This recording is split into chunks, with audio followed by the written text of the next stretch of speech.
Hello friends, ఈరోజు మనము వంకాయ ఫ్రై చేసుకుందామండి.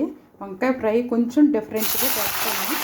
అలాగే మీరు కూడా చేసుకోండి. ఇలా చేసుకుంటే అంటే కొంచెం వెరైటీగా ఉంటుంది, తినడానికి బాగుంటుంది. నేను ఇందులో ఏమి ఉల్లిపాయలు అలాంటివి ఏమి వేయట్లేదు, కాకపోతే 2 పచ్చిమిరపకాయలు వేస్తానంటే.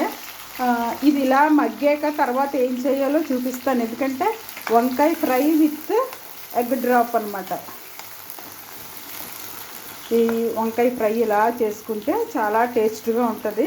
నాకు ఆనియన్స్ అవి ఏమి వేయకుండానే చేస్తున్నాను. ఇది ఎలా చేయాలో చివరి వరకు చూడండి. ఈ లోపల నాకు ఒక లైక్ ఇచ్చి నన్ను సపోర్ట్ చేయండి ప్లీజ్. చూడండి, ఇది కొంచెం సగం వరకు మగ్గి కదా, అందులో నేను అల్లం వెల్లుల్లి పేస్ట్ వేస్తున్నాను. అల్లం వెల్లుల్లి పేస్ట్ వేసి కాసేపు మళ్ళీ ఇది ఇలా కలుపుకుందాం. చూడండి, అల్లం వెల్లుల్లి పేస్ట్ కొంచెం మగ్గింది. అందులో కారం, దానికి సరిపడిన సాల్టు,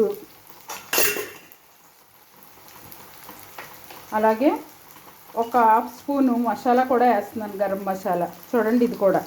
ఇవన్నీ మళ్ళీ కొంచెం అలా మగ్గాక అప్పుడు తర్వాత ఏం చేయాలో మళ్ళీ చూపిస్తాను.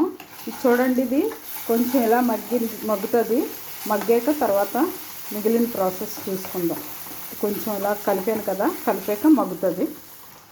చూడండి, వేగుతూ ఉండగా పచ్చిమిరపకాయలు కూడా వేస్తాను. అవి కూడా అలా వేగుతాయి. అలా మగ్గాక అప్పుడు మళ్ళీ తర్వాత చూపిస్తాను. చూడండి, వంకాయ ఫ్రై ఈ విధంగా అయిపోయింది. మనం ఎగ్ వేసుకోము అనుకుంటే ఇలా దించేసుకోవచ్చు. ఈ ఫ్రై చాలా బాగుంటుంది, కలుపుకోవడానికి బాగుంటుంది, అన్నిటికీ బాగుంటుంది. ఇప్పుడు ఇందులో నేను 2 ఎగ్స్ పగలగొట్టి వేస్తున్నాను. చూడండి, 2 ఎగ్స్ వేస్తున్నాను. కొంచెం స్క్రాంబుల్ టైప్లో వచ్చేసిలా చూడాలి. కాసేపు మగ్గనిద్దాం, మగ్గాక మళ్ళీ చూద్దాం. చూడండి, ఎగ్ ఇలా అయ్యింది కదా, మనం కొంచెంగా కొంచెం ఇలా కలుపుకుందాం. ఇదే వంకాయ with egg fry, brinjal with egg. ఇంకా కాసేపు అలా ఉంచాక మనం దించేసుకుందాం అండి. డిష్ అవుట్ కూడా చేసుకుందాం. ఇప్పుడు కొంచెం కొత్తిమీర కూడా వేసేస్తున్నాను. చూడండి, వంకాయ విత్ ఎగ్ ఇలా చేసుకోండి. ఇలా చేసుకుని మీరు తిని నాకు కామెంట్ రూపంలో తెలియజేయండి.